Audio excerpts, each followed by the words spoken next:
In the 1760s, Boston was not yet a symbol. It was a working port at the edge of empire.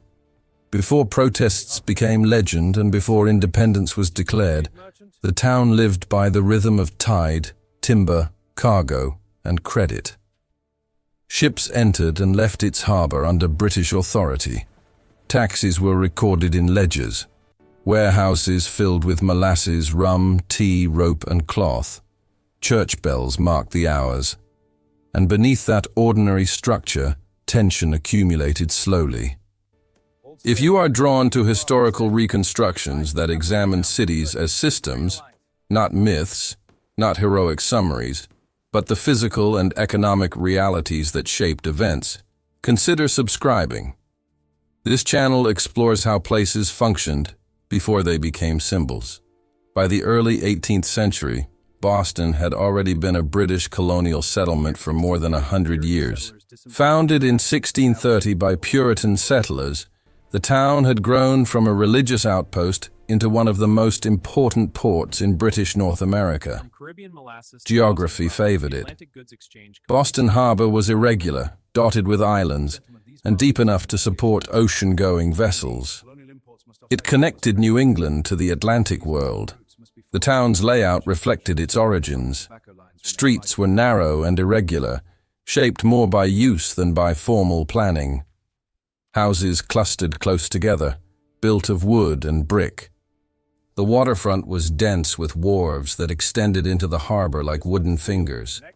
These wharves were not decorative additions. They were infrastructure. Each represented private investment, trade connections, and economic ambition. By the 1760s, Boston's economy was deeply integrated into the Atlantic system.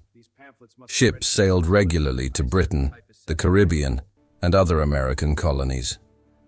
Boston merchants exported fish, timber, and rum. They imported manufactured goods, textiles, and tea. Trade was not one-directional. It was triangular and layered. Molasses from the Caribbean arrived in Boston and was distilled into rum. That rum could be traded for goods or labor elsewhere. Credit networks stretched across the ocean. But the prosperity of Boston depended on British imperial policy. The British Empire in the mid-18th century was vast and expensive to maintain. The 7 Years' War, known in North America as the French and Indian War, had concluded in 1763. Britain emerged victorious, but burdened with enormous debt. The war had also removed French power from much of North America, reducing external threats to British colonies. From London's perspective, the colonies should contribute more directly to imperial expenses. From Boston's perspective, imperial regulations increasingly felt restrictive. To understand the tension of the 1760s, one must first understand how Boston functioned economically. The town's merchants operated within a framework of navigation acts, which required colonial trade to flow primarily through British channels. Certain goods could only be exported to Britain. Certain imports had to arrive on British ships. In practice, enforcement fluctuated. Smuggling existed. Enforcement officials sometimes looked the other way. Boston merchants were accustomed to a degree of flexibility. After 1763, Britain moved to tighten enforcement and raise revenue. The Sugar Act of 1764 reduced the tax on molasses but increased enforcement measures. The purpose was not symbolic, it was financial. Customs officials were expected to collect revenue more efficiently. For Boston's merchants, this meant scrutiny. The Stamp Act of 1765 went further. It required printed materials, newspapers, legal documents, licenses, to carry an official stamp indicating tax payment. This was not a tax on trade but on documentation. It affected lawyers, printers, merchants, and ordinary citizens who required paperwork. Boston reacted quickly. Crowds formed. Effigies were hung. Property associated with stamp distributors was damaged. The town's streets, once channels of commerce, became arenas of protest. But beneath the visible demonstrations lay economic anxiety. Boston's prosperity relied on trade margins and credit. New taxes threatened profit and autonomy. Urban structure mattered here. Boston was compact. Information traveled quickly. Taverns served as meeting points. Printers circulated pamphlets and newspapers. The physical closeness of the town amplified political communication. The Stamp Act was repealed in 1766 after colonial resistance and pressure from British merchants who suffered from disrupted trade. But the underlying issue remained unresolved. How would empire balance authority and colonial expectation? In 1767, the Townshend Acts imposed new duties on imported goods such as glass, lead, paint, paper, and tea. Again, the goal was revenue. Again, enforcement tightened. Customs officials were stationed in Boston to ensure compliance. The presence of these officials changed the tone of the waterfront. The harbor was no longer simply a commercial zone. It became a site of inspection and confrontation. Ships could be searched, cargo could be seized. Merchants faced legal proceedings in admiralty courts without juries. Boston's economy relied not only on legal trade, but on relationships. Credit extended across oceans depended on trust and reputation. Increased enforcement introduced uncertainty. Ships delayed in harbor lost time. Seized cargo disrupted agreements. The town's social fabric reflected these pressures. Boston was not uniformly wealthy.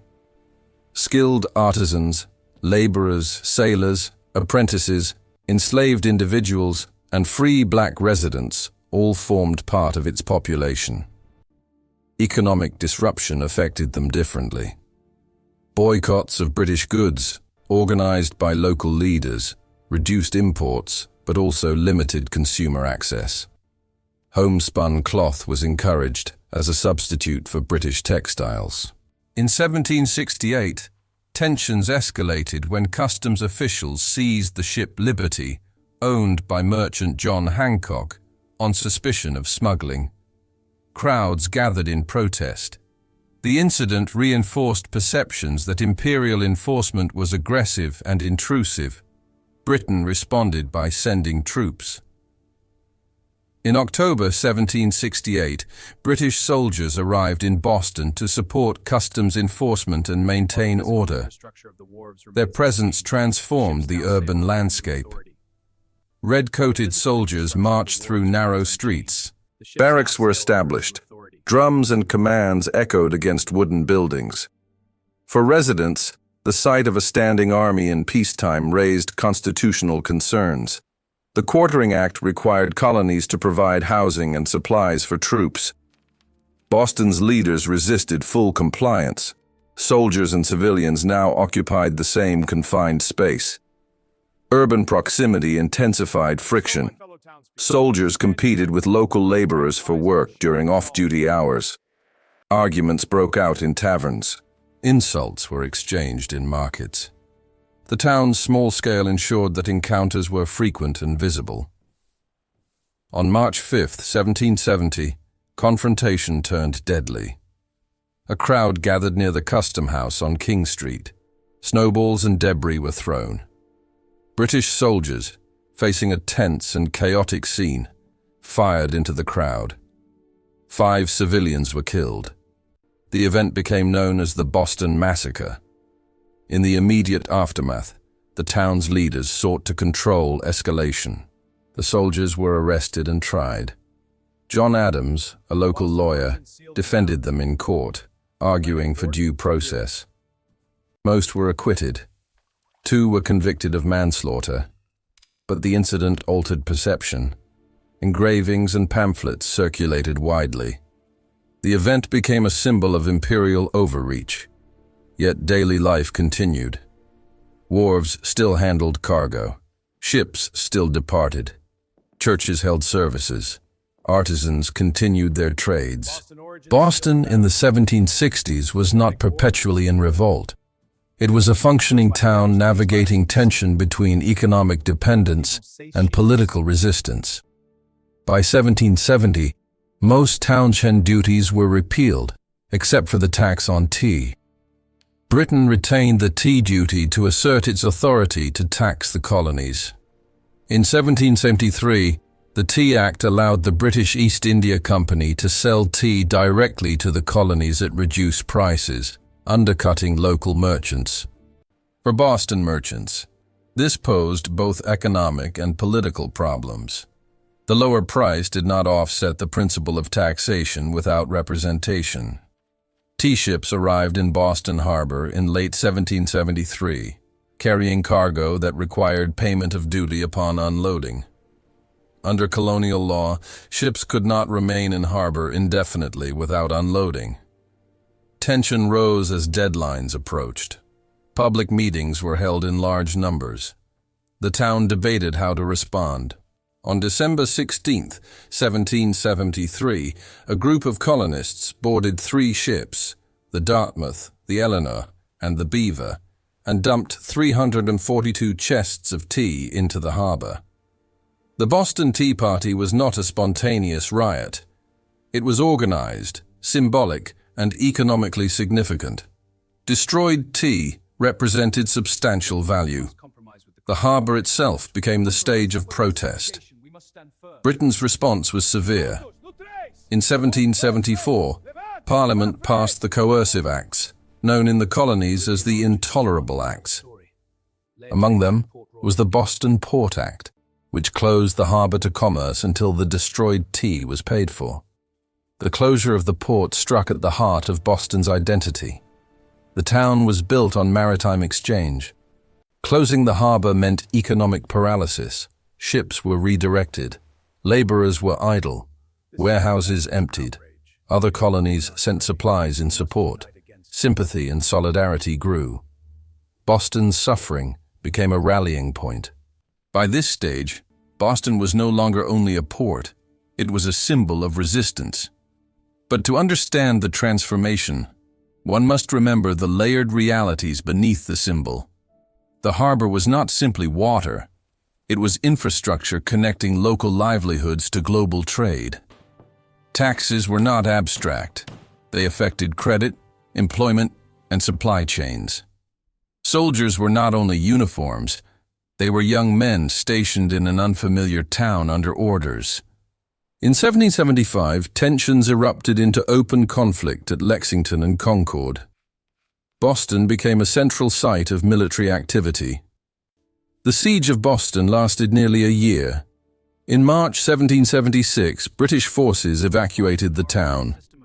But in the 1760s, before the break, Boston was suspended between identities. It was British and colonial, loyal and resentful, prosperous and anxious. The town's physical structure shaped its political trajectory. Narrow streets facilitated rapid assembly. Dense population enabled communication. The harbor's centrality made imperial policy immediately tangible. Boston's economy in this decade cannot be reduced to rebellion. It involved shipbuilders shaping hulls from New England timber, sailmakers stitching canvas, rope-walk workers twisting hemp into cordage, distillers converting molasses into rum, merchants tracking accounts across the Atlantic. These networks relied on predictability. Imperial taxation disrupted that predictability. The conflict was not merely ideological, it was structural. At the same time, Boston was not homogeneous in opinion. Some merchants favored compromise. Loyalists supported British authority. Others advocated stronger resistance. The town's debates were as layered as its economy. When historians look back, the Boston Tea Party and the Boston Massacre stand out as decisive images. But the underlying transformation occurred gradually through accumulated grievances and responses. The 1760s in Boston illustrate how empire operates through ports. Authority is expressed in customs houses, naval patrols, and legislation. Resistance forms in meeting halls, taverns, and print shops. Economic pressure translates into political organization. Before independence was declared in 1776, Boston had already undergone profound change. Its relationship to Britain shifted from integrated partnership to contested control. Its harbor transitioned from imperial asset to instrument of protest. Today, the outline of Boston Harbor remains recognizable. Some streets trace their colonial paths, but the economic system that once bound the town tightly to Britain belongs to a specific historical moment. Boston in the 1760s was not yet revolutionary. It was a town testing the limits of empire. If you would like to explore another colonial city at the edge of transformation, perhaps Charleston before the war or New York under occupation, leave its name in the comments. And if you value detailed historical reconstructions that examine how places functioned before they became symbols, subscribe to follow the next chapter of what history did not write. Authority and adaptation before it became a symbol.